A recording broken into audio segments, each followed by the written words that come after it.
ക്യാൻറ്റീൻ്റെ പണി പൂർത്തിയാക്കാൻ നമുക്ക് സാധിച്ചിട്ടില്ല. SKSF സ്റ്റേറ്റ് കമ്മിറ്റി ഇങ്ങനൊരു പ്രവർത്തനം നടത്തുന്നുണ്ടെന്ന് അറിഞ്ഞത് ഇടുക്കി ജില്ലയിലെ ഒരു സ്ഥലത്തിന്റെ പേര് വണ്ണപ്പുറം എന്നുള്ള പ്രദേശത്ത് വന്നപ്പോഴാണ് ഞാൻ ഇവിടെ അറിഞ്ഞത്. ഇവിടെ എങ്ങനെ ഇതിന്റെ പദ്ധതികൾ കാര്യങ്ങളൊക്കെ ഉസ്താദിനോട് തന്നെ ചോദിച്ചു നോക്കാം. ഉസ്താദ് കരീം ഉസ്താദ് എന്ന് പറഞ്ഞു കൊടുത്തത്. SKSF സ്റ്റേറ്റ് കമ്മിറ്റിയാണ് ഈ സ്ഥാപനം നടത്തുന്നത്. 3 വർഷമായി ഈ സ്ഥാപനം തുടങ്ങിയതിനു ശേഷം ഇപ്പൊ നിലവിൽ 15ഓളം കുട്ടികൾ ഇവിടെ പഠിക്കുന്നുണ്ട്. മാഷാ അല്ലാഹ്. അപ്പൊ ഇതിനെങ്ങനെ 8ാം ക്ലാസ് മുതൽ എത്രാം ക്ലാസ് മുതലാണ്? 8ാം ക്ലാസ് മുതലുള്ള കുട്ടികൾക്കാണ് ഇവിടെ വിദ്യാഭ്യാസം കൊടുക്കുന്നത്. സ്കൂൾ വിദ്യാഭ്യാസത്തിന് ഊന്നൽ നൽകുകയും അതോടൊപ്പം തന്നെ മതവിദ്യാഭ്യാസം കൂടെ പഠിപ്പിക്കുന്ന സ്ഥാപനമാണിത്. മാഷാ അല്ലാഹ്. അപ്പോ കരീം ഉസ്താദ് വളരെയധികം SKSF സ്റ്റേറ്റ് കമ്മിറ്റി ഇതിന് നല്ലോണം ഇടപെടുന്നുണ്ട്. അതുപോലെ തന്നെ ഇവിടുത്തെ നാട്ടുകാരും എല്ലാവരുടെയും സഹായം കൊണ്ടാണ് അല്ലെ?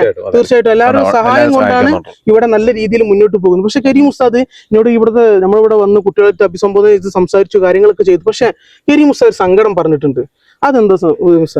ഇതിന് നിലവിൽ ഒരു ക്യാൻറ്റീൻ്റെ പണി പൂർത്തിയാക്കാൻ നമുക്ക് സാധിച്ചിട്ടില്ല. ഇത്തരം കുട്ടികൾ പഠിക്കുന്ന സ്ഥാപനമായിട്ടും ക്യാൻറ്റീൻ നല്ല രീതിയിൽ അത് പ്രവർത്തന ശക്തമായിട്ടില്ല. അതിൻ്റെ പണി പകുതി വഴിയിൽ കിടക്കുകയാണ്. ഏകദേശം ഒരു 5 ലക്ഷം രൂപ ഉണ്ടെങ്കിൽ മാത്രമാണ് ക്യാൻറ്റീൻ്റെ പണി പൂർത്തിയാക്കി എടുക്കാൻ സാധിക്കുകയുള്ളൂ. അതുപോലെ തന്നെ ഇവിടെ പടും കൂറ്റും ഏകദേശം 80 സെന്റോളം സ്ഥലമുണ്ട്. അതുപോലെ തന്നെ ഇതിന്റെ മുകളിലേക്ക് ഒരു ബിൽഡിംഗ് കൂടിയൊക്കെ എടുക്കണമെങ്കിൽ ഇവിടെ വിദ്യാർത്ഥികളെ കൂട്ടാൻ പറ്റും. അപ്പോൾ നിങ്ങൾ നമ്മുടെ വീഡിയോ കാണുന്നവര് കഴിഞ്ഞ ദിവസം നമ്മളുടെ ആ റഷാദി ഉസ്താദിന്റെ വീഡിയോ എല്ലാവരും ഏറ്റെടുത്ത്, അതുപോലെ തന്നെ ഇവിടെ നമ്മൾ ഗൂഗിൾ പേ നമ്പർ കൊടുക്കുന്ന പ്രശ്നമില്ലല്ലോ, കുഴപ്പമില്ല. അപ്പൊ ഇൻഷാല്ലാ നമ്മുടെ ഗൂഗിൾ പേ നമ്പർ ഇവിടെ ആഡ് ചെയ്യുന്നുണ്ട്.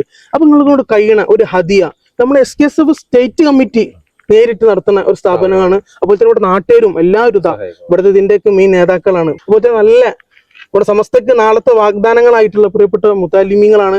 ഇവര് ഭൗതിക വിഷയങ്ങൾക്ക് ഊന്നൽ നൽകിക്കൊണ്ട് അതുപോലെ തന്നെ മതവും അതിനോടൊപ്പം നിന്നുകൊണ്ടുള്ള പ്രവർത്തനങ്ങളാണ്. ഇൻഷാല്ലാ നമ്മുടെ ഈ വീഡിയോ കാണുന്നവര് എന്തായാലും ഏറ്റെടുത്തിരിക്കും ഇൻഷാല്ലാ. അള്ളാഹു അതിന് വേണ്ടിയിട്ടാണല്ലോ നമ്മൾ മണ്ണിനെ തേടി മനുഷ്യനെ തേടി 100ാം വാർഷിക യാത്ര. മാഷാ അല്ലാഹ്. ഇതില് ഹാഫിളായ കുട്ടികളൊക്കെ ഉണ്ട്. അപ്പം ഇവരൊക്കെ നാളെ കണ്ട് ഇറങ്ങുമ്പോ നമ്മൾ സമസ്തക്കും അതുപോലെ തന്നെ SKSF നാട്ടുകാർക്കും വീട്ടുകാർക്കും എല്ലാവർക്കും ഉപകാരപ്പെടും.